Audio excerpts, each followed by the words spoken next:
ਹਮ ਨਾ ਸਕਤ ਕਰ ਸਿਫਤ ਤੁਮਾਰੀ, ਆਪ ਲਿਹੋ ਤੁਮ ਕਥਾ ਸੁਧਾਰੀ। ਸਤਨਾਮ ਸ੍ਰੀ ਵਾਹਿਗੁਰੂ ਸਾਹਿਬ ਜੀ। ਦੋਹਰਾ।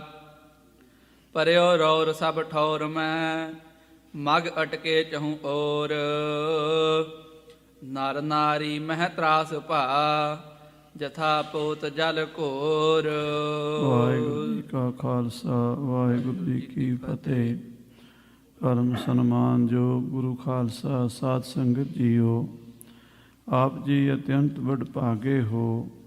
ਗੁਰੂ ਕੀ ਪਾਵਨ ਪਵਿੱਤਰ ਹਜ਼ੂਰੀ ਵਿਖੇ ਹਾਜ਼ਰੀਆਂ ਭਰ ਕੇ ਆਪਣੇ ਜੀਵਨ ਦੀਆਂ ਕੀਮਤੀ ਘੜੀਆਂ ਨੂੰ ਸਫਲਿਆਂ ਕਰ ਰਹੇ ਹੋ। ਗੁਰੂ ਸਾਹਿਬ ਜੀ ਦੀ ਪਾਵਨ ਪਵਿੱਤਰ ਗੁਰਬਾਣੀ ਦੇ ਨਿਤਨੇਮ ਔਰ ਉਪਰੰਤ ਆਰਤੀ ਦੇ ਕੀਰਤਨ ਸਰਵਣ ਕੀਤੇ ਹਨ। ਆਓ ਹੁਣ ਗੁਰੂ ਸਾਹਿਬ ਜੀ ਦੇ ਇਤਿਹਾਸ ਦੀ ਲੜੀਵਾਰ ਕਥਾ ਨਾਲ ਜੁੜ ਜਾਈਏ। ਸਤਿਗੁਰੂ ਮਹਾਰਾਜ ਗੁਰੂ ਹਰਿਰਾਏ ਸਾਹਿਬ ਜੀ ਦੇ ਸਮੇਂ ਹਿੰਦੁਸਤਾਨ ਦੀ ਰਾਜਨੀਤੀ ਵਿੱਚ ਜਿਹੜੀ ਉਥਲ ਪੁਥਲ ਹੋਈ ਹੈ, ਉਸ ਦਾ ਗੁਰੂ ਘਰ ਨਾਲ ਬੜਾ ਡੂੰਘਾ ਸੰਬੰਧ ਬਣਦਾ ਹੈ। ਇਸ ਕਰਕੇ ਇਹ ਕਥਾ ਜਿਹੜੀ ਬਾਦਸ਼ਾਹ ਸ਼ਾਹਜਹਾਨ ਦੇ ਪੁੱਤਰਾਂ ਦੀ ਆਪਸੀ ਲੜਾਈ ਦੀ ਹੈ, ਕਵੀਰਾਜ ਭਾਈ ਸੰਤੋਖ ਸਿੰਘ ਸਾਹਿਬ ਜੀ ਇੱਥੇ ਬਿਆਨ ਕਰ ਰਹੇ ਹਨ। ਆਓ ਮਨ ਬਿਰਤੀਆਂ ਨੂੰ ਸਤਵੇਂ ਪਾਤਸ਼ਾਹ ਦੇ ਚਰਨਾਂ 'ਚ ਰੱਖੀਏ ਔਰ ਉਸ ਸਮੇਂ ਦਾ ਇਤਿਹਾਸ ਜੋ ਸਨ 1656, 57, 58 ਦੀਆਂ ਘਟਨਾਵਾਂ ਹਨ। ਹਿੰਦੁਸਤਾਨ ਦੇ ਵਿੱਚ ਇਹ ਸਾਰੀ ਉਥਲ ਪੁਥਲ ਹੋਈ। ਇੱਕ ਪਾਸੇ ਔਰੰਗਜ਼ੇਬ ਦੀਆਂ ਰਾਜਨੀਤੀ ਕੂੜ ਚਾਲਾਂ ਚੱਲ ਰਹੀਆਂ ਸਨ, ਦੂਜੇ ਪਾਸੇ ਲਾਚਾਰ ਸ਼ਾਹਜਹਾਨ ਮੰਜੇ 'ਤੇ ਪਿਆ ਹੋਇਆ ਮੌਤ ਦੀਆਂ ਘੜੀਆਂ ਗਿਣ ਰਿਹਾ ਸੀ, ਜ਼ਿੰਦਗੀ ਦੀਆਂ ਉਡੀਕ ਕਰ ਰਿਹਾ ਸੀ ਮੌਤ ਦੀ, ਔਰ ਉਸਨੂੰ ਚਿੰਤਾ ਸੀ ਆਪਣੇ ਪਰਿਵਾਰ ਦੀ, ਆਪਣੇ ਰਾਜ ਭਾਗ ਦੀ। ਉਹਦੇ ਪੁੱਤਰਾਂ ਵਿੱਚ ਇਹ ਜੰਗ ਛਿੜੀ ਹੈ। ਆਓ ਪ੍ਰੇਮ ਨਾਲ ਸਰਵਣ ਕਰੀਏ। ਸਾਰੀ ਸੰਗਤ ਆਖੀਏ ਸਤਨਾਮ ਸ੍ਰੀ ਵਾਹਿਗੁਰੂ ਸਾਹਿਬ ਜੀ। ਸਤਨਾਮ ਸ੍ਰੀ ਵਾਹਿਗੁਰੂ ਸਾਹਿਬ ਜੀ। ਦੋਹਰਾ। ਪਰਿਓ ਰੋਰ ਸਭ ਠੋਰ ਮਹਿ, ਸਾਰੇ ਹਿੰਦੁਸਤਾਨ ਵਿੱਚ, ਸਾਰੇ ਮੁਲਕ ਵਿੱਚ ਰੌਲਾ ਪੈ ਗਿਆ। ਮਗ ਅਟਕੇ ਚਹੂੰ ਔਰ, ਜਿੰਨੇ ਵੀ ਰਸਤੇ ਸਨ ਸਾਰੇ ਬੰਦ ਹੋ ਗਏ। ਲੜਾਈ ਦਾ ਮਾਹੌਲ ਬਣ ਗਿਆ ਦੇਸ਼ ਦੇ ਅੰਦਰ। ਸਾਰੀਆਂ ਸੜਕਾਂ, ਰੋਡ, ਜਿੰਨੇ ਵੀ ਆਵਾਜਾਈ ਦੇ ਰਸਤੇ ਸਨ, ਉਹ ਸਭ ਫੌਜਾਂ ਨੇ ਰੋਕ ਲਏ ਹਨ। ਨਰ ਨਾਰੀ ਮਹਿ ਤਰਾਸ ਭਾ, ਹਰ ਜਗ੍ਹਾ 'ਤੇ ਸ਼ਹਿਰਾਂ ਪਿੰਡਾਂ 'ਚ ਇਸਤਰੀ ਪੁਰਸ਼ ਬੱਚੇ ਬੁੱਢੇ ਡਰ ਗਏ ਹਨ। ਕੀ ਪੰਜਾਬ ਅਤੇ ਕੀ ਬੰਗਾਲ, ਕੀ ਕਸ਼ਮੀਰ ਅਤੇ ਕੀ ਸੂਬਾ ਦੱਖਣ, ਹਿੰਦੁਸਤਾਨ ਦੇ ਸਾਰੇ ਪਾਸੇ ਹਾਹਾਕਾਰ ਮਚ ਗਈ। ਜਥਾ ਪੋਤ ਜਲ ਘੋਰ, ਜਿਵੇਂ ਕੋਈ ਸਮੁੰਦਰ ਦੇ ਵਿੱਚ ਜਹਾਜ਼ ਘਿਰ ਗਿਆ ਹੋਵੇ, ਡੁੱਬਣ ਲੱਗੇ, ਤੇ ਸਮੁੰਦਰ 'ਚ ਸਵਾਰ ਲੋਕ ਹਾਏ ਹਾਏ ਕਰਨ ਲੱਗ ਜਾਂਦੇ, ਚੀਖ ਚਿਹਾੜਾ ਪੈ ਜਾਂਦਾ ਵੀ ਹੁਣ ਅਸੀਂ ਮਰਨ ਲੱਗੇ ਹਾਂ, ਅਸੀਂ ਹੁਣ ਡੁੱਬਣ ਲੱਗੇ ਹਾਂ।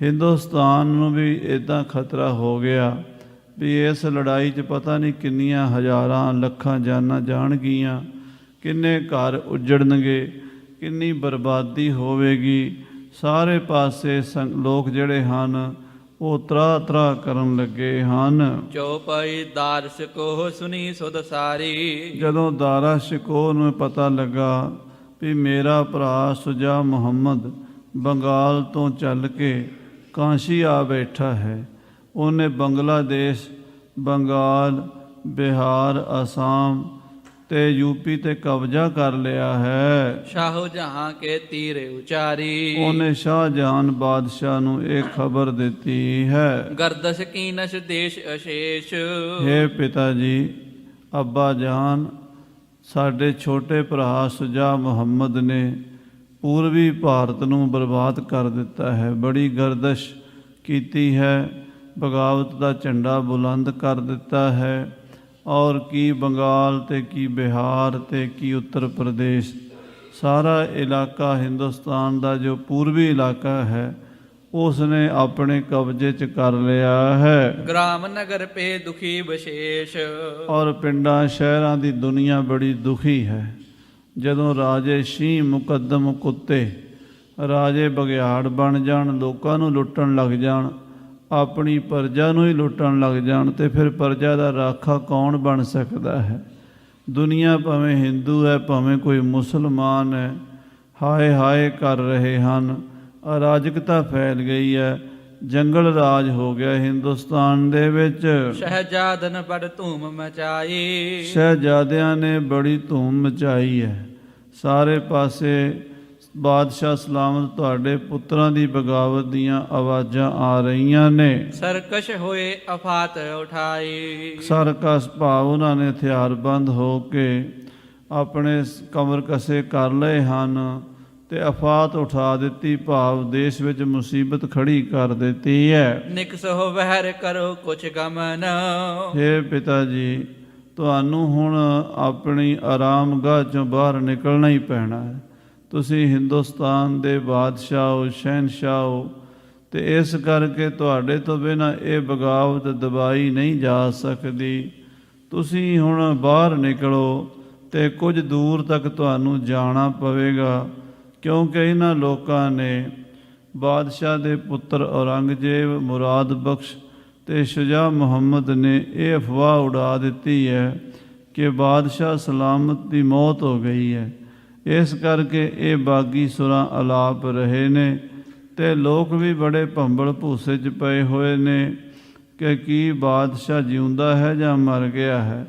ਇੱਕ ਵਾਰੀ ਤੁਸੀਂ ਲੋਕਾਂ ਨੂੰ ਦਰਸ਼ਨ ਦਿਓਗੇ, ਲੋਕਾਂ ਦਾ ਵਿਸ਼ਵਾਸ ਬਣੇਗਾ ਵੀ ਸ਼ਹਿਨਸ਼ਾਹ ਬਾਦਸ਼ਾਹ ਸਲਾਮਤ ਜਿਉਂਦਾ ਹੈ, ਤਾਂ ਫਿਰ ਇਹਨਾਂ ਦੀ ਬਗਾਵਤ ਦਬ ਜਾਵੇਗੀ। ਨਾਹੀਂ ਤਾਂ ਲਸ਼ਕਰ ਪਰੇ ਪਠਾਵਹਿ, ਨਹੀਂ ਤਾਂ ਇਹ ਫੌਜਾਂ ਭੇਜ ਰਹੇ ਨੇ ਦਿੱਲੀ ਵੱਲ ਤੇ ਇੱਥੇ ਆ ਕੇ ਬੜੀ ਬਰਬਾਦੀ ਕਰਨਗੇ। ਬੰਧੈ ਜ਼ਾਲਮਨ ਹਤਹਿ ਪਲਾਵਹਿ, ਆਪ ਜੀ ਕਿਰਪਾ ਕਰੋ, ਆਪਣੀਆਂ ਫੌਜਾਂ ਨੂੰ ਭੇਜੋ, ਇਹਨਾਂ ਜ਼ਾਲਮਾਂ ਨੂੰ ਬੰਨ੍ਹ ਕੇ ਕੈਦ ਕਰਕੇ ਤੁਹਾਡੇ ਸਾਹਮਣੇ ਪੇਸ਼ ਕਰੀਏ। ਜਿਹੜੇ ਇਹਨਾਂ ਦੇ ਬਾਗੀ ਸਾਥੀ ਨੇ ਉਹਨਾਂ ਨੂੰ ਮੌਤ ਦੀ ਜਾਂ ਕੋਈ ਹੋਰ ਸਜ਼ਾ ਦਈਏ ਤੇ ਇਹ ਬਗਾਵਤ ਨੂੰ ਨੱਥ ਪਾਈਏ। ਪਿਤਾ ਜੀ, ਆਫਤਾਬ ਸਮ ਉਦੇ ਨ ਹੋਵਹਿ, ਕਹਿੰਦੇ ਇਹ ਸੂਰਜ ਦੀ ਤਰ੍ਹਾਂ ਚੜ੍ਹਨੀ ਨਾ, ਇਹਨਾਂ ਨੂੰ ਇਸ ਤਰੀਕੇ ਨਾਲ ਰੋਕ ਦਈਏ ਕਿਤੇ ਇਹ ਜਿਹੜਾ ਚੰਗਿਆੜਾ ਹੈ ਇਹ ਕਿਤੇ ਜੰਗਲ ਦੀ ਅੱਗ ਨਾ ਬਣ ਜਾਵੇ। ਸੁਖ ਪ੍ਰਕਾਸ਼ ਕਹੋ ਕਿਮ ਜਗ ਜੋਵਹਿ, ਜਿੰਨਾ ਚਿਰ ਬਾਦਸ਼ਾਹ ਸਲਾਮਤ ਤੁਸੀਂ ਸੂਰਜ ਦੀ ਤਰ੍ਹਾਂ ਨਹੀਂ ਚੜ੍ਹਦੇ, ਉਹਨਾਂ ਚਿਰ ਦੁਨੀਆ ਵਿੱਚ ਪ੍ਰਕਾਸ਼ ਦਾ ਸੁੱਖ ਨਹੀਂ ਹੋਣਾ। ਤੁਸੀਂ ਹਿੰਦੁਸਤਾਨ ਦੇ ਸੂਰਜ ਹੋ, ਸ਼ਹਿਨਸ਼ਾਹ ਬਾਦਸ਼ਾਹ ਸਲਾਮਤ ਹੋ, ਤੁਹਾਨੂੰ ਪਿਤਾ ਜੀ ਇੱਕ ਵਾਰੀ ਬਾਹਰ ਦਿਖਾਈ ਦੇਣੀ ਪੈਣੀ ਹੈ। ਜਿੰਨਾ ਚਿਰ ਸੂਰਜ ਨਹੀਂ ਚੜ੍ਹਦਾ ਉਹਨਾਂ ਚਿਰ ਹਨੇਰਾ ਪਿਆ ਰਹਿੰਦਾ ਹੈ। ਬਾਦਸ਼ਾਹ ਤੋਂ ਬਿਨਾਂ ਮੁਲਕ ਵੈਰਾਨ ਹੋ ਜਾਂਦਾ ਹੈ। ਚੋਰ ਉਲੂਕ ਸ਼੍ਰਿੰਗਾਲ ਅੰਧੇਰਾ, ਕਿਉਂਕਿ ਜਦੋਂ ਹਨੇਰਾ ਹੁੰਦਾ ਹੈ ਚੋਰਾਂ ਦਾ, ਉੱਲੂਆਂ ਦਾ ਅਤੇ ਗਿੱਦੜਾਂ ਦਾ ਬੜਾ ਜ਼ੋਰ ਹੁੰਦਾ ਹੈ। ਹਨੇਰੇ ਦੇ ਵਿੱਚ ਚੋਰਾਂ ਦਾ ਦਾਅ ਲੱਗਦਾ, ਉਹ ਚੋਰੀ ਕਰਦੇ ਨੇ। ਉੱਲੂਆਂ ਨੂੰ ਮੌਜ ਬਣ ਜਾਂਦੀ ਹੈ, ਉੱਲੂਆਂ ਨੂੰ ਹਨੇਰੇ 'ਚ ਦਿਸਣਾ ਸ਼ੁਰੂ ਹੋ ਜਾਂਦਾ ਹੈ।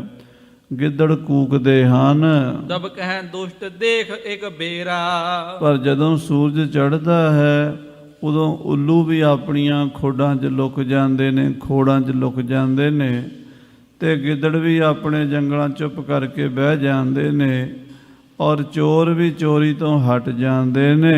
ਸ਼ਾਹੋ ਜਹਾਂ ਸੁਨ ਕੈ ਸੁਤ ਬਾਤ, ਆਪਣੇ ਪੁੱਤਰ ਵੱਡੇ ਸ਼ਹਿਜ਼ਾਦੇ ਦਾਰਾ ਸ਼ਿਕੋਹ ਦੀ ਗੱਲ ਬਾਦਸ਼ਾਹ ਸ਼ਾਹਜਹਾਨ ਨੇ ਸੁਣੀ। ਭਇਓ ਲਚਾਰ ਮੋਨ ਪਛਤਾਤ, ਪਰ ਕੁਛ ਕਰ ਨਹੀਂ ਸਕਦਾ, ਲਾਚਾਰੀ ਹੈ, ਬੇਵਸੀ ਹੈ, ਪਛਤਾ ਰਿਹਾ, ਹਾਏ ਇਹ ਕੀ ਬਣ ਗਿਆ, ਮੇਰੇ ਹੀ ਪੁੱਤਰ ਮੇਰੇ ਖਿਲਾਫ ਹੋ ਗਏ, ਮੇਰੇ ਪੁੱਤਰ ਹੀ ਮੇਰੇ ਰਾਜ ਨੂੰ ਬਰਬਾਦ ਕਰਨ 'ਤੇ ਤੁਲ ਗਏ ਹਨ। ਇਹ ਰਾਜਨੀਤੀ ਵੀ ਕੈਸੀ ਚੀਜ਼ ਹੈ, ਇਹਦੇ ਵਿੱਚ ਕੋਈ ਪਿਓ ਨਹੀਂ ਹੁੰਦਾ, ਕੋਈ ਭਰਾ ਨਹੀਂ ਹੁੰਦਾ, ਕੋਈ ਧੀ ਅਤੇ ਕੋਈ ਪੁੱਤ ਨਹੀਂ ਹੁੰਦਾ, ਸਭ ਨੂੰ ਆਪਣੀ ਆਪਣੀ ਪੈ ਜਾਂਦੀ ਹੈ। ਰਾਜਨੀਤੀ ਵਰਗੀ ਝੂਠੀ ਦੁਨੀਆ 'ਤੇ ਕੋਈ ਚੀਜ਼ ਨਹੀਂ ਹੈ। ਰਾਜਨੀਤੀ ਵਿੱਚ ਜਿੰਨਾ ਝੂਠ ਹੈ, ਜਿੰਨਾ ਕਪਟ ਹੈ, ਜਿੰਨਾ ਛਲ ਹੈ, ਜਿੰਨੀ ਬੇਈਮਾਨੀ ਹੈ, ਸੰਸਾਰ 'ਚ ਹੋਰ ਕਿਤੇ ਨਜ਼ਰ ਨਹੀਂ ਆਉਂਦੀ। ਹਾਂਜੀ, ਤਨ ਮਹਿ ਰੋਜ ਉਤ ਰਾਜ ਬਿਨਾਸ਼ੇ, ਇੱਕ ਪਾਸੇ ਤਾਂ ਬਾਦਸ਼ਾਹ ਬਿਮਾਰ ਹੈ, ਮੰਜੇ 'ਤੇ ਪਿਆ, ਰੋਗ ਲੱਗਾ ਹੋਇਆ ਅਤੇ ਬਿਮਾਰੀ ਦਿਨੋਂ ਦਿਨ ਵੱਧਦੀ ਜਾ ਰਹੀ ਹੈ। ਮੰਜੇ ਤੇ ਉੱਠ ਕੇ ਬਹਿ ਵੀ ਨਹੀਂ ਸੀ ਸਕਦਾ, ਲੰਮਾ ਪਿਆ ਹੀ, ਮੂੰਹ ਦੇ ਵਿੱਚ ਰੋਟੀ ਪਾਣੀ ਜੋ ਦੁੱਧ ਪਾਣੀ ਦਿੰਦੇ ਸਨ ਮਾੜਾ ਮੋਟਾ, ਤੇ ਲੰਮੇ ਪਏ ਨੂੰ ਹੀ ਨਹਾਉਂਦੇ ਧੁਆਉਂਦੇ ਸਨ ਮਾੜਾ ਮੋਟਾ। ਬਾਦਸ਼ਾਹ ਇਤਨਾ ਬਿਮਾਰ ਸੀ ਕਿ ਮੰਜੇ ਤੇ ਬਹਿ ਕੇ ਭੋਜਨ ਦੀ ਬੁਰਕੀ ਵੀ ਨਹੀਂ ਸੀ ਖਾ ਸਕਦਾ, ਇਤਨਾ ਜ਼ਿਆਦਾ ਬਿਮਾਰ। ਇੱਕ ਪਾਸੇ ਸਰੀਰ ਰੋਗੀ ਹੋ ਗਿਆ, ਬੁੱਢਾ ਹੋ ਗਿਆ, ਤੇ ਦੂਜੇ ਪਾਸੇ ਰਾਜ ਪੁੱਤਰਾਂ ਨੇ ਹੀ ਬਰਬਾਦ ਕਰ ਦਿੱਤਾ। ਦੋਨੋਂ ਕਠਨ ਪਰੀ ਘਰ ਫਾਂਸੇ। ਬਾਦਸ਼ਾਹ ਦੇ ਗਲ ਬੜੀ ਕਠਨ ਫਾਈ ਪੈ ਗਈ। ਮਹਾਰਾਜ ਸੱਚੇ ਪਾਤਸ਼ਾਹ ਜੀ ਬਾਣੀ 'ਚ ਲਿਖਦੇ ਹਨ, ਜਾਂ ਸਿਕਦਾਰੈ ਪਵੈ ਜੰਜੀਰੀ ਤਾਂ ਚਾਕਰ ਹੱਥੋਂ ਮਰਨਾ। ਜਦੋਂ ਵੱਡੇ ਲੋਕਾਂ ਨੂੰ ਮੁਸੀਬਤ ਪੈਂਦੀ ਹੈ, ਉਹਨਾਂ ਦੇ ਨੌਕਰ ਚਾਕਰ ਹੀ ਉਹਨਾਂ ਨੂੰ ਮਾਰ ਦਿੰਦੇ ਹਨ, ਧੀਆਂ ਪੁੱਤਰ ਹੀ ਮਾਰ ਦਿੰਦੇ ਹਨ। ਰਾਜਿਆਂ ਦੇ ਗਲ ਫਾਹੀ ਪੈਂਦੀ, ਜਿੱਡੇ ਵੱਡੇ ਸਿਰ, ਓਡੀਆਂ ਵੱਡੀਆਂ ਪੀੜਾਂ ਹੁੰਦੀਆਂ ਹਨ। ਜਿਹੜਾ ਕਦੀ ਹਿੰਦੁਸਤਾਨ ਦੇ ਉੱਤੇ ਹੁਕਮ ਚਲਾਉਂਦਾ ਸੀ, ਬਾਦਸ਼ਾਹ ਸੀ, ਸਾਰੇ ਮੁਲਕ ਦਾ ਸ਼ਹਿਨਸ਼ਾਹ ਸੀ, ਅੱਜ ਮੰਜੀ ਤੇ ਪਿਆ ਹਾਏ ਹਾਏ ਕਰਦਾ ਹੈ। ਸਲਤਾ ਸੋਚ ਬਿਖੈ ਮਨ ਬਹਿਉ। ਸ਼ਾਹਜਹਾਨ ਬਾਦਸ਼ਾਹ ਦਾ ਮਨ ਚਿੰਤਾ ਦੀ ਨਦੀ 'ਚ ਰੁੜਦਾ ਹੀ ਜਾ ਰਿਹਾ, ਗੋਤੇ ਖਾ ਰਿਹਾ ਹੈ। ਨਹਿ ਅਲੰਬ ਥਿਰਤਾ ਕਿਤ ਲਹਿਉ। ਕਿਤੇ ਵੀ ਉਹਨੂੰ ਆਸਰਾ ਨਹੀਂ ਮਿਲਦਾ, ਕੋਈ ਉਸ ਨਦੀ 'ਚੋਂ ਡੁੱਬਦੇ ਨੂੰ ਕੱਢਣ ਵਾਲਾ ਨਜ਼ਰ ਨਹੀਂ ਆਉਂਦਾ। ਸੁਖ ਦੁਖ ਸਦਾ ਰਹੈ ਸਭ ਸਾਥ। ਕਵੀ ਜੀ ਲਿਖਦੇ ਹਨ ਕਿ ਦੁੱਖ ਤੇ ਸੁੱਖ ਹਰ ਇੱਕ ਬੰਦੇ ਦੇ ਨਾਲ ਰਹਿੰਦੇ ਹਨ। ਸੁੱਖ ਦੁੱਖ ਦੋਏ ਦਰ ਕੱਪੜੇ, ਪਹਿਰੇ ਜਾਏ ਮਨੁੱਖ। ਹਰ ਬੰਦਾ ਜ਼ਿੰਦਗੀ 'ਚ ਦੁਖੀ ਵੀ ਹੁੰਦਾ ਹੈ, ਹਰ ਬੰਦਾ ਜ਼ਿੰਦਗੀ 'ਚ ਸੁਖੀ ਵੀ ਹੁੰਦਾ ਹੈ। ਜੇ ਦੁਪਹਿਰ ਤੱਕ ਬੰਦਾ ਸੁਖੀ ਹੈ ਤੇ ਸ਼ਾਮ ਤੱਕ ਦੁਖੀ ਹੋ ਜਾਂਦਾ ਹੈ, ਜੇ ਸ਼ਾਮ ਤੱਕ ਦੁਖੀ ਹੈ ਤੇ ਸਵੇਰੇ ਸੁਖੀ ਵੀ ਹੋ ਜਾਂਦਾ ਹੈ। ਜ਼ਿੰਦਗੀ ਦੇ ਵਿੱਚ ਦੁੱਖ ਸੁੱਖ ਹਜ਼ਾਰਾਂ ਵਾਰ ਆਉਂਦੇ ਅਤੇ ਜਾਂਦੇ ਹਨ। ਕਹਾਂ ਰੰਕ ਅਰ ਅਵਨੀ ਨਾਥ। ਆਹ ਕਹਿੰਦੇ ਕਿੱਥੇ ਰਾਜਾ ਤੇ ਕਿੱਥੇ ਭਿਖਾਰੀ, ਤੇ ਦੋਵਾਂ ਤੇ ਹੀ ਦੁੱਖ ਆਉਂਦੇ ਹਨ। ਰਾਜਾ ਵੀ ਦੁਖੀ ਹੁੰਦਾ ਹੈ ਤੇ ਭਿਖਾਰੀ ਵੀ ਦੁਖੀ ਹੁੰਦਾ ਹੈ। ਹਾਂਜੀ। ਗਿਣਤੀ ਠਾਨਤ ਰਾਤ ਬਿਤਾਈ। ਬਾਦਸ਼ਾਹ ਬੜੇ ਮਹੀਨਿਆਂ ਤੋਂ ਮੰਜੇ ਤੇ ਪਿਆ ਸੀ। ਬੜੀਆਂ ਦਵਾਈਆਂ ਬੂਟੀਆਂ, ਜੜੀਆਂ ਬੂਟੀਆਂ, ਵੈਦ ਹਕੀਮ ਦਵਾਈਆਂ ਦਿੰਦੇ ਸਨ, ਪਰ ਕੋਈ ਫਰਕ ਨਹੀਂ ਸੀ ਪੈ ਰਿਹਾ। ਉੱਤੋਂ ਆਹ ਚਿੰਤਾ ਆ ਗਈ, ਪੁੱਤਰਾਂ ਨੇ ਬਗਾਵਤ ਕਰ ਦਿੱਤੀ। ਖਾਸ ਕਰਕੇ ਸ਼ੁਜਾ ਮੁਹੰਮਦ ਨੇ ਬੰਗਲਾਦੇਸ਼ ਤੋਂ ਲੈ ਕੇ ਆਸਾਮ, ਬਿਹਾਰ, ਬੰਗਾਲ, ਯੂਪੀ, ਸਾਰੇ ਉੱਤਰੀ ਭਾਰਤ 'ਤੇ ਕਬਜ਼ਾ ਕਰ ਲਿਆ। ਬਾਦਸ਼ਾਹ ਸਾਰੀ ਰਾਤ ਸੋਚਾਂ 'ਚ ਪਿਆ ਰਿਹਾ ਕਿ ਮੇਰਾ ਪੁੱਤਰ ਹੀ ਮੇਰੇ ਖਿਲਾਫ ਬਗਾਵਤ ਕਰ ਰਿਹਾ ਹੈ। ਹੱਠ ਤੇ ਨਿਜ ਤਿਆਰੀ ਕਰਵਾਏ। ਕਹਿਣ ਲੱਗਾ ਠੀਕ ਹੈ, ਤੁਸੀਂ ਜੰਗ ਦੀ ਤਿਆਰੀ ਕਰੋ, ਸਵੇਰੇ ਆਪਾਂ ਚੱਲਾਂਗੇ। ਸ਼ੁਜਾ ਮੁਹੰਮਦ ਦੀ ਬਗਾਵਤ ਨੂੰ ਦਬਾਉਣ ਵਾਸਤੇ ਦਿੱਲੀ ਤੋਂ ਫੌਜਾਂ ਕੂਚ ਕਰਨ ਗਈਆਂ। ਸ੍ਰੀ ਜਮਨਾ ਜਲ ਮਹਿ ਕਲ ਤਰਨੀ। ਹੁਣ ਬਾਦਸ਼ਾਹ ਨਾ ਘੋੜੇ ਦੀ ਸਵਾਰੀ ਕਰ ਸਕਦਾ ਤੇ ਨਾ ਬਾਦਸ਼ਾਹ ਹਾਥੀ ਦੀ ਸਵਾਰੀ ਕਰ ਸਕਦਾ ਤੇ ਨਾ ਬਾਦਸ਼ਾਹ ਕਿਸੇ ਪਾਲਕੀ ਵਿੱਚ ਬਹਿ ਕੇ ਇੰਨਾ ਲੰਮਾ ਸਫ਼ਰ ਕਰ ਸਕਦਾ, ਕਿਉਂਕਿ ਹਰ ਵੇਲੇ ਮੰਜੇ ਤੇ ਪਿਆ ਰਹਿੰਦਾ। ਮਾੜਾ ਜਿਹਾ ਝਟਕਾ ਲੱਗੇ, ਮੰਜਾ ਹਿੱਲੇ ਦਾ ਤਕਲੀਫ ਹੁੰਦੀ ਹੈ, ਪੇਟ ਵਿੱਚ ਬਿਮਾਰੀ ਹੈ, ਸਰੀਰ ਦੇ ਵਿੱਚ ਬਿਮਾਰੀ ਹੈ।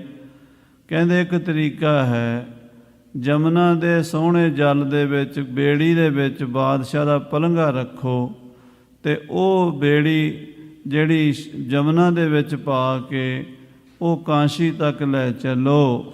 ਦਿੜ ਸੁੰਦਰ ਚਿਤਰਤ ਬਹੁ ਬਰਣੀ। ਬਾਦਸ਼ਾਹ ਦੀ ਸ਼ਾਹੀ ਬੇੜੀ ਬੜੀ ਸੁੰਦਰ, ਜਿਹਦੇ ਵਿੱਚ ਸੁਨਹਿਰੀ ਕੰਮ ਕੀਤਾ ਹੋਵੇ, ਉੱਤੇ ਮਕਾਨ ਕਮਰੇ ਵੀ ਪਾਏ ਹੋਣ। ਜਿਵੇਂ ਸਾਧ ਸੰਗਤ ਜੀ ਆਪਾਂ ਦੇਖਦੇ ਹਾਂ ਸਮੁੰਦਰੀ ਜਹਾਜ਼, ਸ਼ਿਪ, ਬੜੇ ਹਜ਼ਾਰਾਂ ਸਾਲਾਂ ਤੋਂ ਸਮੁੰਦਰਾਂ ਦੇ ਵਿੱਚ ਸਮੁੰਦਰੀ ਜਹਾਜ਼ਾਂ ਦੇ ਨਾਲ ਵਪਾਰ, ਸਮਾਨ ਢੋਣ ਦਾ ਕੰਮ, ਆਉਣ ਜਾਣ ਦਾ ਕੰਮ ਚੱਲਦਾ ਹੈ। ਸੋ ਇਹ ਤਾਂ ਬੜੀ ਪੁਰਾਣੀ ਹੈ। ਤੋ ਉਸੇ ਮੁਤਾਬਕ ਇੱਕ ਬੜੀ ਵੱਡੀ ਬੇੜੀ ਜਿਹਦੇ ਵਿੱਚ 200-400 ਬੰਦਾ ਬਹਿ ਸਕਦਾ ਹੋਵੇ, ਔਰ ਵਿੱਚ ਮਕਾਨ ਵੀ ਬਣੇ ਹੋਣ, ਵਿੱਚ ਪਾਲਕੀਆਂ ਲੱਗ ਸਕਦੀਆਂ, ਵਿੱਚ ਹੀ ਹਾਥੀ ਘੋੜੇ ਚੜ੍ਹ ਸਕਦੇ, ਵੱਡੀਆਂ ਵੱਡੀਆਂ ਬੇੜੀਆਂ। ਇੱਕ ਬੜੀ ਸੁੰਦਰ ਬੇੜੀ ਬਾਦਸ਼ਾਹ ਵਾਸਤੇ ਤੇ ਬਾਕੀ ਫੌਜਾਂ ਵਾਸਤੇ।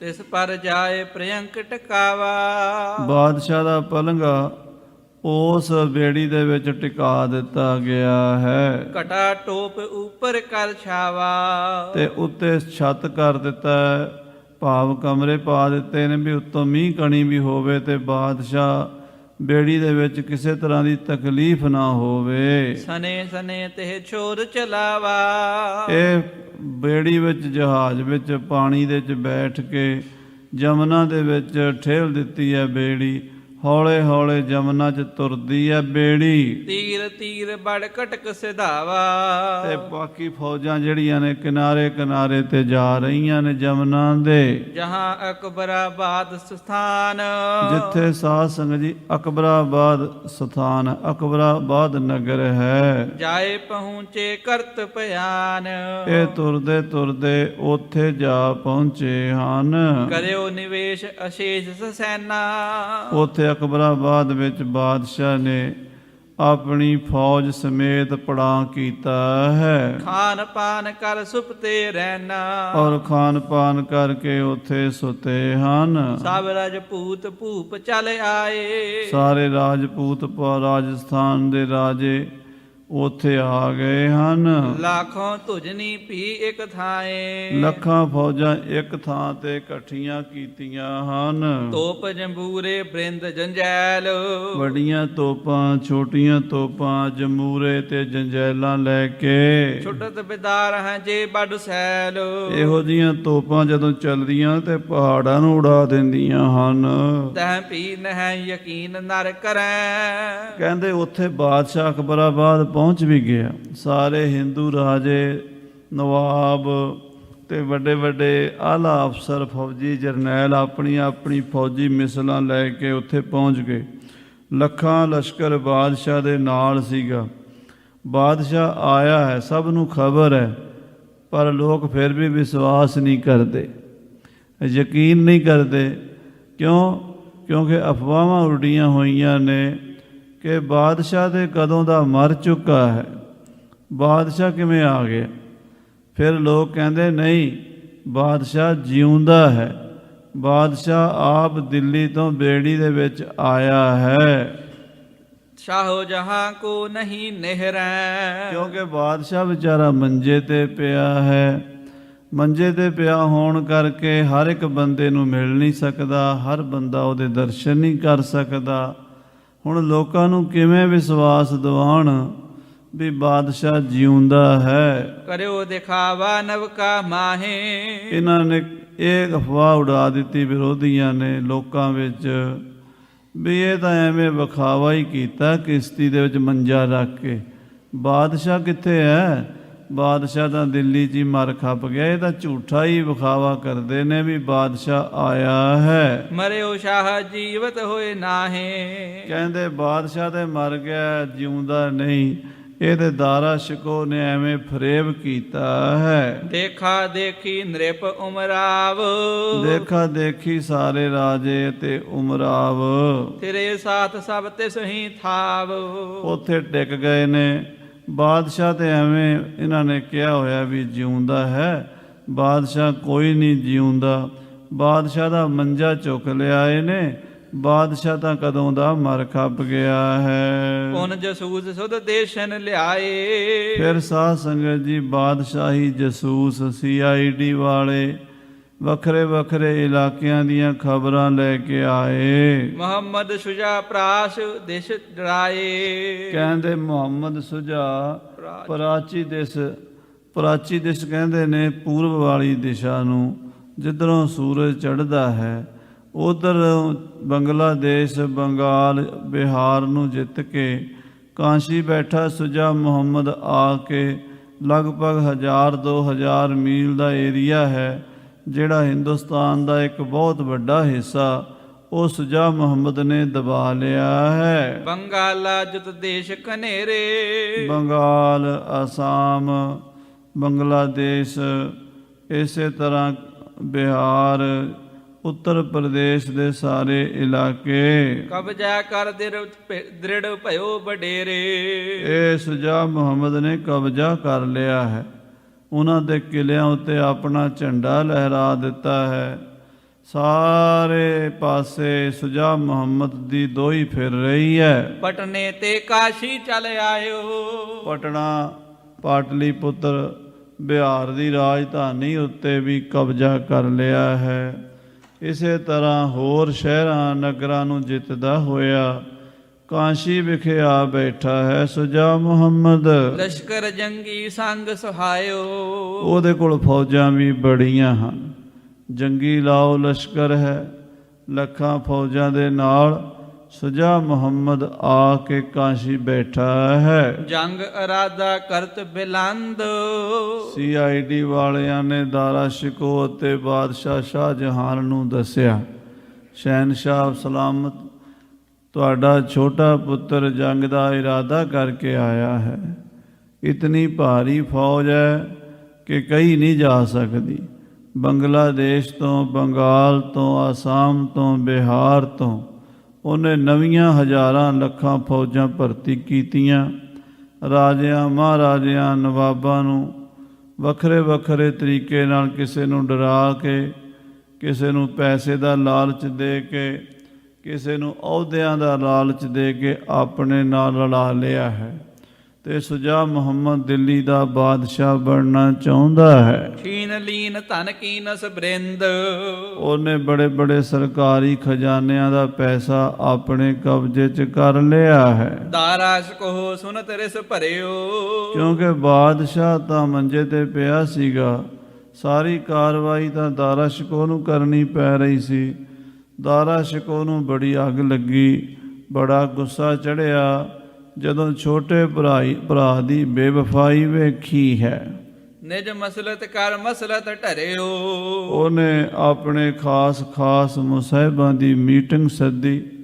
ਆਪਣੇ ਮੁਸਾਹਿਬਾਂ ਨੂੰ ਕੋਲ ਬੁਲਾ ਕੇ ਉਹਨਾਂ ਨਾਲ ਸਲਾਹ ਮਸ਼ਵਰਾ ਕੀਤਾ ਹੈ। ਜੈ ਸਿੰਘ ਭੂਪ ਹੁਤੋ ਕਛਵਾਹਾ। ਉਦੋਂ ਕਛਵਾਹਾ ਜੈ ਸਿੰਘ ਦੋ ਸਾਧ ਸੰਗਤ ਜੀ ਜੈ ਸਿੰਘ ਹੋਏ ਨੇ ਜੈਪੁਰ ਦੇ ਰਾਜ ਵਿੱਚ, ਇੱਕੋ ਹੀ ਪਰਿਵਾਰ ਦੇ ਵਿੱਚ। ਪਹਿਲਾ ਜੈ ਸਿੰਘ ਕਛਵਾਹਾ ਹੋਇਆ ਹੈ, ਦੂਸਰਾ ਜੈ ਸਿੰਘ ਸਵਾਈ ਹੋਇਆ ਹੈ। ਪਰ ਇਹਨਾਂ ਦਾ ਆਪਸ ਵਿੱਚ ਘੱਟੋ ਘੱਟ 40-50 ਸਾਲ ਦਾ ਫਰਕ ਹੋਇਆ ਹੈ। ਉਸ ਵੇਲੇ ਜੈ ਸਿੰਘ ਕਛਵਾਹਾ ਸੀ ਜਿਹਦੇ ਕੋਲ 7ਵੇਂ ਪਾਤਸ਼ਾਹ ਮਹਾਰਾਜ ਸ੍ਰੀ ਗੁਰੂ ਹਰਕ੍ਰਿਸ਼ਨ ਸਾਹਿਬ ਜੀ 8ਵੇਂ ਪਾਤਸ਼ਾਹ ਗਏ ਸਨ। ਅਤੇ ਇਹ ਉਦੋਂ ਜੈਪੁਰ ਦਾ ਰਾਜਾ ਸੀਗਾ। ਅਤੇ ਬਾਦਸ਼ਾਹ ਦੇ ਕਿਉਂਕਿ ਤਾਬੇ ਸਨ ਇਹ ਸਾਰੇ ਰਾਜੇ ਰਾਜਪੁਤਾਨੇ ਦੇ, ਜੈ ਸਿੰਘ ਕਛਵਾਹਾ ਨਾਲ ਸੀ।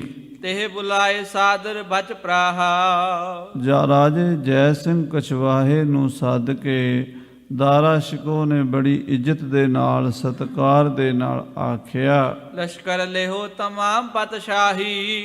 ਹੇ ਰਾਜਾ ਜੀ, ਤੁਸੀਂ ਸ਼ਾਹੀ ਲਸ਼ਕਰ ਜਿੰਨਾ ਵੀ ਲੈਣਾ ਹੈ, ਜਿੰਨੀ ਫੌਜ ਚਾਹੀਦੀ ਹੈ, ਜਿੰਨੀਆਂ ਤੋਪਾਂ ਚਾਹੀਦੀਆਂ, ਜਿੰਨਾ ਅਸਲਾ, ਹਾਥੀ ਘੋੜੇ, ਉਹ ਸਭ ਲੈ ਲਵੋ। ਤੋਪ ਜੰਬੂਰਨ ਜੇਤਕ ਚਾਹੇ। ਜਿੰਨੀਆਂ ਵੱਡੀਆਂ ਤੋਪਾਂ ਚਾਹੀਦੀਆਂ, ਜਿੰਨੀਆਂ ਛੋਟੀਆਂ ਤੋਪਾਂ ਚਾਹੀਦੀਆਂ, ਜੰਬੂਰੇ ਰਹਿਕਲੇ ਸਭ ਲੈ ਕੇ। ਫੀਲ ਤੁਰੰਗ ਸੰਗ ਨਿਜ ਲੈ ਕੇ।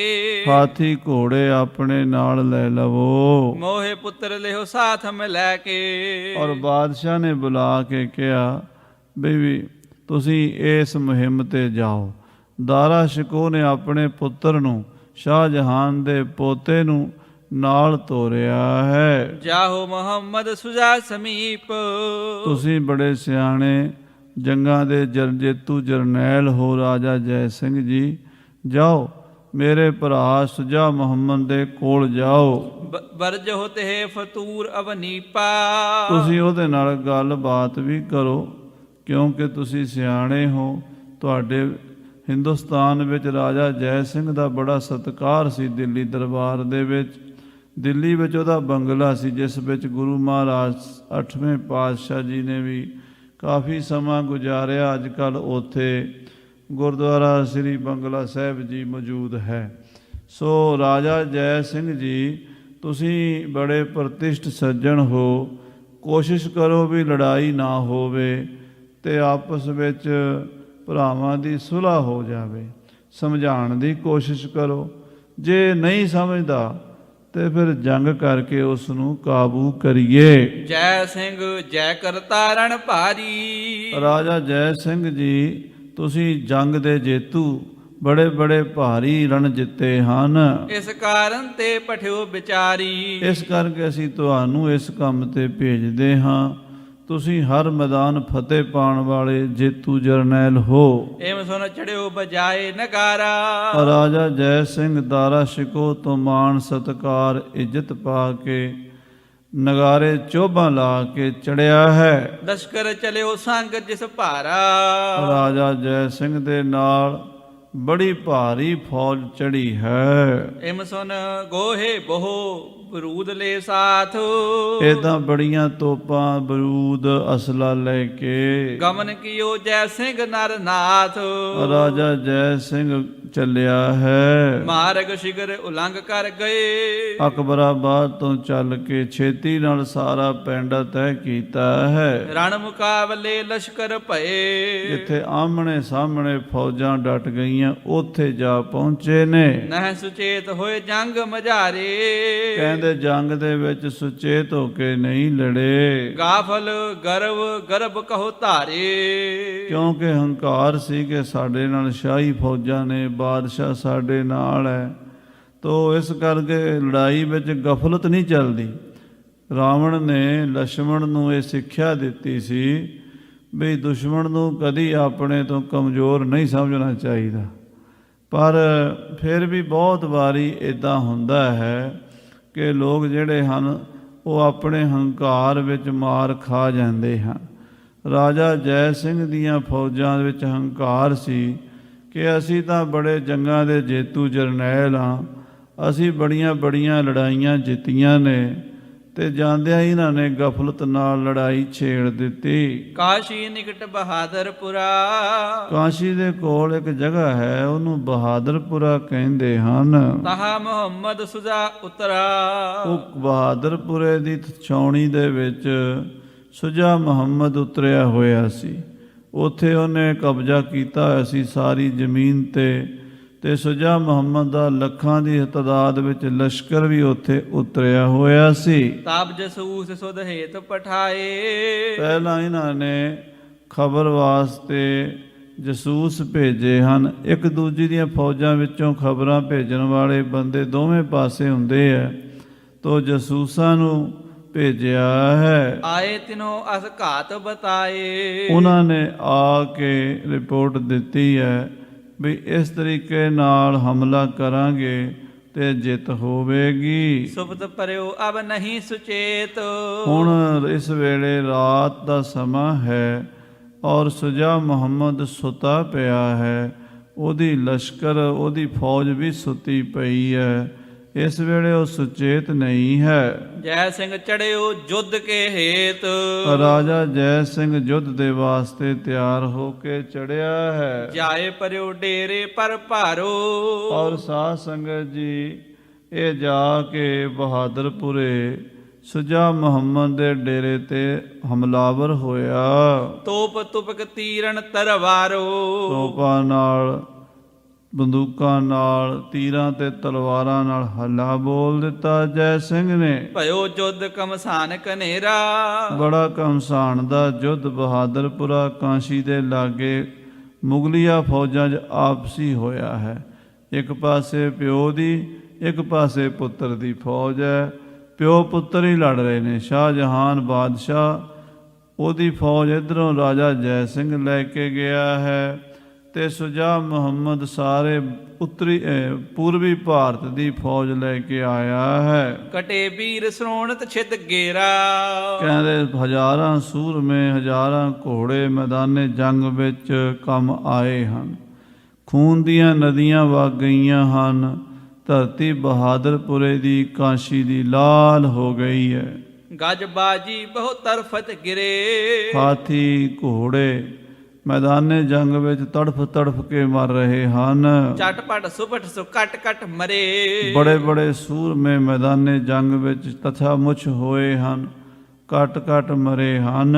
ਹਲਾ ਹਲੀ ਬੜ ਰੋਰ ਮਚਾਵਾ। ਹਲਾ ਹਲੀ ਦਾ ਬੜਾ ਰੌਲਾ ਮਚਿਆ ਹੈ, ਬੜਾ ਘਮਸਾਣ ਦਾ ਯੁੱਧ ਹੋਇਆ ਹੈ। ਸੁਨਤ ਸ਼ਾਹੂ ਫਰਜ਼ੰਦ ਡਰਾਵਾ। ਕਹਿੰਦੇ ਸੁਣ ਕੇ ਬਾਦਸ਼ਾਹ ਦਾ ਪੁੱਤਰ ਸੁਜਾ ਮੁਹੰਮਦ ਡਰ ਗਿਆ ਹੈ। ਚੜ ਤਰਣੀ ਪਰ ਚਲਿਓ ਪਲਾਈ। ਕਹਿੰਦੇ ਡਰ ਕੇ ਸੁਜਾ ਮੁਹੰਮਦ ਬੇੜੀ 'ਚ ਸਵਾਰ ਹੋ ਕੇ ਪਿਛਾਂ ਨੂੰ ਦੌੜਿਆ ਹੈ। ਨਹਿ ਸੰਭਾਰਿਓ ਕਰੀ ਲੜਾਈ। ਆਪਣੀ ਫੌਜ ਵੀ ਨਹੀਂ ਸੰਭਾਲੀ ਤੇ ਫਿਰ ਆਪਣੀ ਜਾਨ ਦਾ ਫਿਕਰ ਕਰਕੇ ਬੰਗਾਲ ਵੱਲ ਨੂੰ ਨੱਸਿਆ ਹੈ। ਸ਼ਹਿਰ ਮੁੰਗੇਰ ਪਹੁੰਚਿਓ ਜਾਏ। ਇਥੋਂ ਦੌੜ ਕੇ ਮੁੰਗੇਰ ਜਾ ਪਹੁੰਚਿਆ। ਡੇਰਾ ਲੁੱਟਤ ਭਇਓ ਸਮੁਦਾਏ। ਇਹਦਾ ਸਾਰਾ ਡੇਰਾ ਸ਼ਾਹੀ ਫੌਜਾਂ ਨੇ ਲੁੱਟ ਲਿਆ ਹੈ। ਅਧਿਕ ਤਰਾਸ ਪਾਇਓ ਮਨ ਮਾਹੀ। ਤੇ ਮਨ ਵਿੱਚ ਬਹੁਤ ਜ਼ਿਆਦਾ ਡਰ ਗਿਆ ਸੁਜਾ ਮੁਹੰਮਦ ਵੀ ਹੁਣ ਮੇਰੇ ਪਿਓ ਨੇ ਤੇ ਮੇਰੇ ਭਰਾ ਨੇ ਮੈਨੂੰ ਮੌਤ ਦੀ ਸਜ਼ਾ ਦੇਣੀ ਹੈ, ਕਿਉਂਕਿ ਬਗਾਵਤ ਦੀ ਸਜ਼ਾ ਤੇ ਮੌਤ ਹੀ ਹੁੰਦੀ ਸੀ। ਠੀਕ ਹੈ ਵੀ ਰਾਜਨੀਤੀ ਕਾਰਨਾਂ ਕਰਕੇ ਕਈ ਵਾਰੀ ਸੁਲ੍ਹਾ ਸਫਾਈ ਹੋ ਜਾਂਦੀ ਤੇ ਕਈ ਵਾਰੀ ਬਾਗੀ ਨੂੰ ਕੁਚਲ ਦਿੰਦੇ ਸਨ, ਤਾਂ ਇਹ ਹੁਣ ਮੈਨੂੰ ਮੌਤ ਦੀ ਸਜ਼ਾ ਦੇ ਦੇਣਗੇ। ਇਸ ਕਰਕੇ ਸੁਜਾ ਮੁਹੰਮਦ ਮੈਦਾਨੇ ਜੰਗ ਚੋਂ ਭੱਜ ਉੱਠਿਆ। ਤਹ ਪੀ ਠਹਿਰ ਸਕਿਓ ਸੋ ਨਾਹੀ। ਇੰਨਾ ਡਰ ਗਿਆ ਵੀ ਮੁੰਗੇਰ ਦੇ ਵਿੱਚ ਵੀ ਠਹਿਰ ਨਹੀਂ ਸਕਿਆ। ਗਇਓ ਬੰਗਾਲੇ ਕੀ ਦਿਸ਼ ਦੌਰ। ਤੇ ਸੁਜਾ ਮੁਹੰਮਦ ਮੁੰਗੇਰ ਤੋਂ ਵੀ ਦੌੜਿਆ ਤੇ ਬੰਗਲਾਦੇਸ਼ ਵੱਲ, ਬੰਗਾਲ ਵੱਲ ਚਲਾ ਗਿਆ। ਜਾਏ ਸੰਭਾਰੀ ਪੂਰਬ ਠੌਰ। ਜਿੱਥੇ ਪਹਿਲਾਂ ਕਾਬਜ ਸੀ ਉੱਥੇ ਜਾ ਕਾਬਜ ਹੋਇਆ। ਤਹਾਂ ਜਾਏ ਕੀ ਨਸਤ ਕਰਾਈ। ਉੱਥੇ ਜਾ ਕੇ ਫਿਰ ਆਪਣੇ ਪੈਰ ਪੱਕੇ ਕੀਤੇ। ਇਹ ਲੜਾਈਆਂ ਤਾਂ ਬਹੁਤ ਲੰਮਾ ਸਮਾਂ ਚੱਲਦੀਆਂ। ਕਵੀ ਜੀ ਨੂੰ ਇੱਥੇ ਬਹੁਤਾ ਲੰਮਾ ਵਿਸਥਾਰ ਕਰਨ ਦੀ ਜ਼ਰੂਰਤ ਨਹੀਂ ਹੈ, ਕਿਉਂਕਿ ਕਵੀ ਜੀ ਗੁਰੂ ਦਾ ਇਤਿਹਾਸ ਜਦੋਂ ਲਿਖਦੇ ਹੈ ਨਾ, ਉੱਥੇ ਵਿਸਥਾਰ ਕਰਦੇ ਹੈ। ਇਹ ਤਾਂ ਟੂਕ ਮਾਤਰ ਦੱਸਣਾ ਜ਼ਰੂਰੀ ਸੀ ਵੀ ਇਹਨਾਂ ਦੇ ਪਰਿਵਾਰ ਦੇ ਵਿੱਚ ਮੁਗਲਿਆ ਖਾਨਦਾਨ ਦੇ 4 ਭਰਾਵਾਂ ਵਿੱਚ ਲੜਾਈ ਕਿਵੇਂ ਹੋਈ ਸੀ ਤੇ ਉਸ ਲੜਾਈ ਦਾ ਗੁਰੂ ਘਰ 'ਤੇ ਕੀ ਅਸਰ ਪਿਆ ਸੀ, ਉਹ ਗੱਲ ਦੱਸਣੀ ਹੈ। ਇਸ ਕਰਕੇ ਦੱਸ ਰਹੇ ਆ ਵੀ ਦਾਰਾ ਸ਼ਿਕੋਹ ਦੀਆਂ ਫੌਜਾਂ ਤੋਂ ਭੱਜ ਕੇ ਸੁਜਾ ਮੁਹੰਮਦ ਨੇ ਬੰਗਾਲ ਦੇ ਵਿੱਚ ਜਾ ਕੇ ਦੁਬਾਰਾ ਫਿਰ ਜੰਗੀ ਤਿਆਰੀਆਂ ਆਰੰਭ ਦਿੱਤੀਆਂ। ਸਭ ਸੈਨਾ ਪੁਨ ਭਲੇ ਬਣਾਈ। ਉਸੇ ਤਰ੍ਹਾਂ ਉਹਨੇ ਫਿਰ ਫੌਜ ਇਕੱਠੀ ਕੀਤੀ, ਆਪਣੇ ਮਦਦਗਾਰਾਂ ਨੂੰ, ਆਪਣੇ ਦੋਸਤਾਂ ਮਿੱਤਰਾਂ ਨੂੰ ਵੰਗਾਰ ਪਾਈ, ਕਿਸੇ ਨੂੰ ਪੈਸੇ ਦਾ, ਕਿਸੇ ਨੂੰ ਅਹੁਦੇ ਦਾ ਲਾਲਚ ਦਿੱਤਾ ਤੇ ਰਾਜਨੀਤੀ ਚਾਲਾਂ ਚੱਲ ਕੇ ਸੁਜਾ ਮੁਹੰਮਦ ਨੇ ਫਿਰ ਆਪਣੀ ਤਾਕਤ ਇਕੱਠੀ ਕੀਤੀ। ਪਟਨਾ ਨਗਰ ਮੁੰਗੇਰ ਮਹਾਨਾ। ਤੇ ਪਟਨਾ ਸਾਹਿਬ ਤੇ ਮੁੰਗੇਰ ਜੈ ਸਿੰਘ ਤਹਾਂ ਬਿਠਾਇਓ ਥਾਨਾ। ਉਹ ਰਾਜੇ ਜੈ ਸਿੰਘ ਨੇ ਫਿਰ ਕਬਜ਼ੇ 'ਚ ਕਰ ਲਏ। ਸੁਜਾ ਮੁਹੰਮਦ ਦੇ ਠਾਣੇ ਚੁੱਕ ਦਿੱਤੇ ਤੇ ਦਿੱਲੀ ਬਾਦਸ਼ਾਹ ਦੀਆਂ ਫੌਜਾਂ ਦਾ ਝੰਡਾ ਉੱਥੇ ਗੱਡ ਦਿੱਤਾ। ਮੁੰਗੇਰ ਵਿੱਚ ਵੀ ਤੇ ਸਾਧ ਸੰਗਤ ਜੀ ਪਟਨੇ ਵਿੱਚ ਵੀ ਇਹ ਸਾਰਾ ਪ੍ਰਬੰਧ ਰਾਜਾ ਜੈ ਸਿੰਘ ਨੇ ਸਾਂਭ ਲਿਆ। ਸਰਬ ਨਰਨ ਕੋ ਧੀਰਜ ਦੀਨਾ। ਔਰ ਉੱਥੋਂ ਦੇ ਲੋਕਾਂ ਨੂੰ, ਬਿਹਾਰ, ਮੁੰਗੇਰ, ਪਟਨਾ, ਕਾਂਸ਼ੀ, ਸਭ ਲੋਕਾਂ ਨੂੰ ਆਖਿਆ ਵੀ ਤੁਸੀਂ ਘਬਰਾਓ ਨਾ, ਦਿੱਲੀ ਦਾ ਬਾਦਸ਼ਾਹ ਜਿਉਂਦਾ ਹੈ ਤੇ ਇਹ ਝੂਠੀਆਂ ਅਫਵਾਹਾਂ ਨੇ ਕਿ ਬਾਦਸ਼ਾਹ ਮਰ ਗਿਆ ਹੈ। ਬਾਦਸ਼ਾਹ ਨੇ ਸਾਨੂੰ ਆਪ ਭੇਜਿਆ ਹੈ, ਅਸੀਂ ਇਸ ਇਲਾਕੇ ਦੇ ਪ੍ਰਬੰਧ ਨੂੰ ਆਪ ਚਲਾਵਾਂਗੇ, ਤੁਸੀਂ ਸਰਕਾਰ ਦਾ ਸਹਿਯੋਗ ਦਿਓ।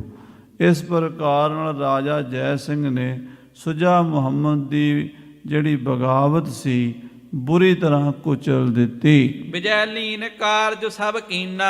ਸਾਰਾ ਕਾਰਜ ਫਤਿਹ ਕੀਤਾ, ਜਿੱਤ ਹਾਸਲ ਕੀਤੀ ਰਾਜੇ ਜੈ ਸਿੰਘ ਕਛਵਾਏ ਨੇ। ਸੁਜਾ ਮੁਹੰਮਦ ਕੇ ਉਮਰਾਬ। ਜਿਹੜੇ ਸੁਜਾ ਮੁਹੰਮਦ ਦੇ ਬੰਦੇ ਸਨ ਉਹਦੇ ਉਮਰਾਬ ਸਨ। ਗਹੇ ਕਿਤਕ ਨਹਿ ਭਾਜਨ ਪਾਵ। ਉਹ ਕਿੰਨੇ ਹੀ ਫੜੇ ਗਏ, ਉਹ ਭੱਜ ਨਹੀਂ ਸਕੇ।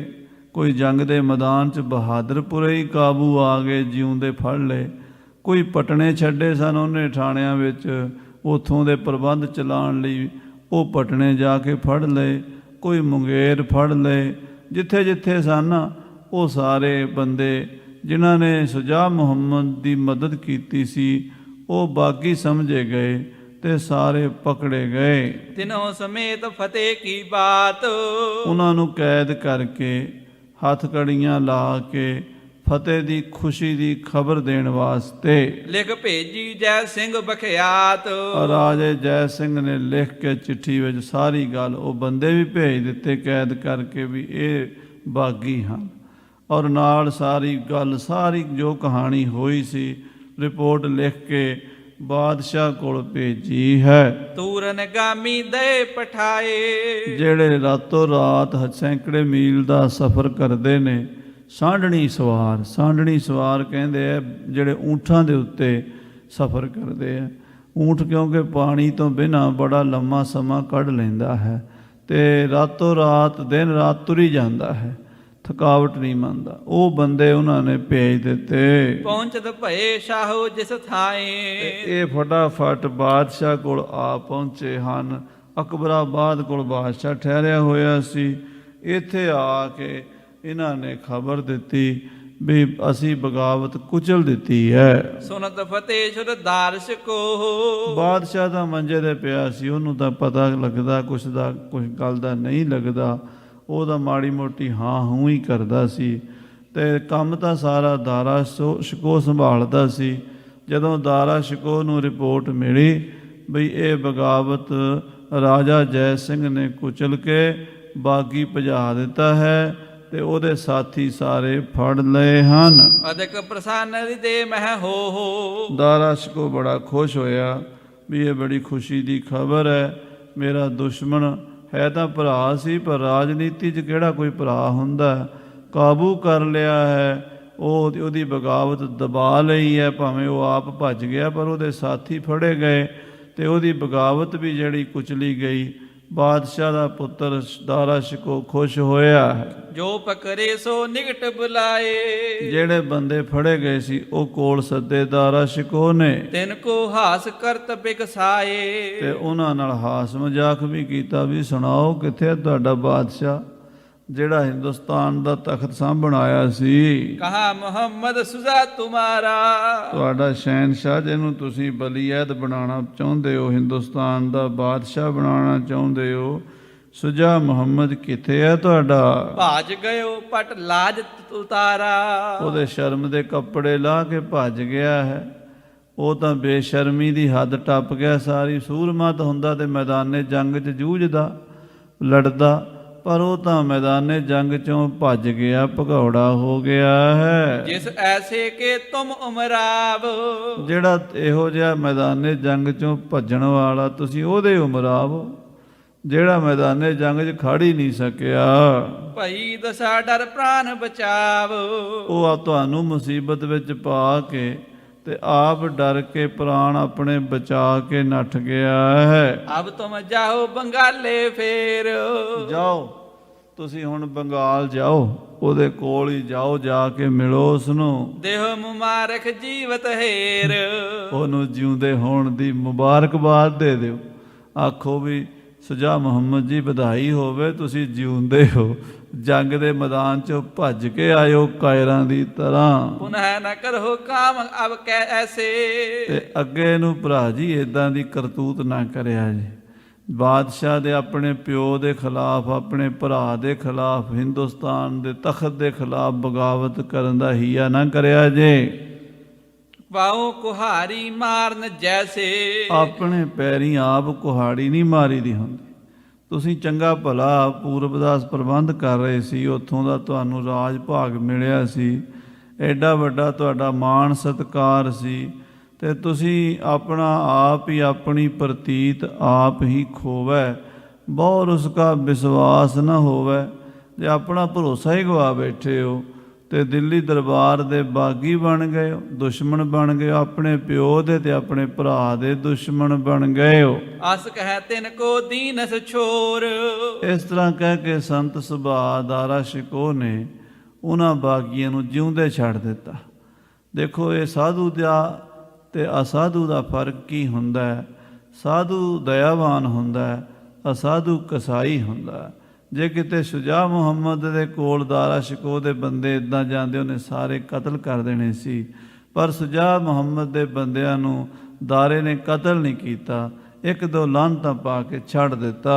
ਜਾਏ ਤਾਹੇ ਕੋ ਖਬਰ ਬਤਾਈ, ਉਹਨਾਂ ਨੇ ਜਾ ਕੇ ਬੰਗਾਲ ਵਿੱਚ ਸਾਰੀ ਗੱਲਬਾਤ ਦੱਸੀ। ਇਮ ਭਖਤ ਤੇਰੋ ਬੜ ਭਾਈ, ਤੇਰਾ ਭਰਾ ਇਉਂ ਕਹਿੰਦਾ ਸੀ, ਤੇਰੇ ਭਰਾ ਨੇ ਆਹ ਗੱਲਾਂ ਕਹੀਆਂ ਨੇ ਵੀ ਤੁਸੀਂ ਮੈਦਾਨੇ ਜੰਗ 'ਚੋਂ ਭੱਜ ਗਏ ਹੋ, ਤੁਸੀਂ ਕਾਇਰ ਹੋ, ਬੁੱਝਦੇ ਲੋ, ਤੇ ਅੱਗੇ ਨੂੰ ਇਹੋ ਜਿਹੀ ਪੁੱਠੀ ਕਰਤੂਤ ਨਾ ਕਰਿਆ ਜੇ, ਬੰਦੇ ਬਣ ਕੇ ਰਾਜ ਕਰੀ ਚੱਲੋ, ਸਰਕਾਰ ਦੀ ਤਾਬੇਦਾਰੀ ਵਿੱਚ ਰਹੋ।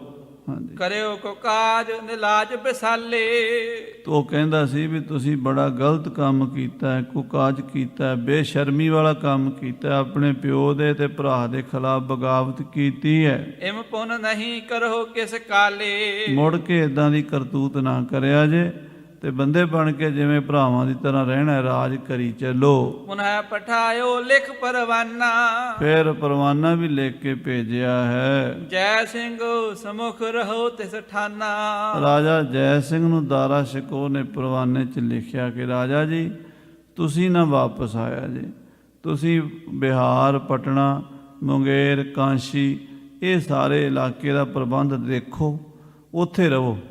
ਕੀ ਪਤਾ ਸ਼ੁਜਾ ਮੁਹੰਮਦ ਫਿਰ ਕੋਈ ਸ਼ਰਾਰਤ ਕਰੇ, ਤੇ ਤੁਸੀਂ ਉਹਦੇ ਤੇ ਨਿਗਾਹ ਰੱਖੋ।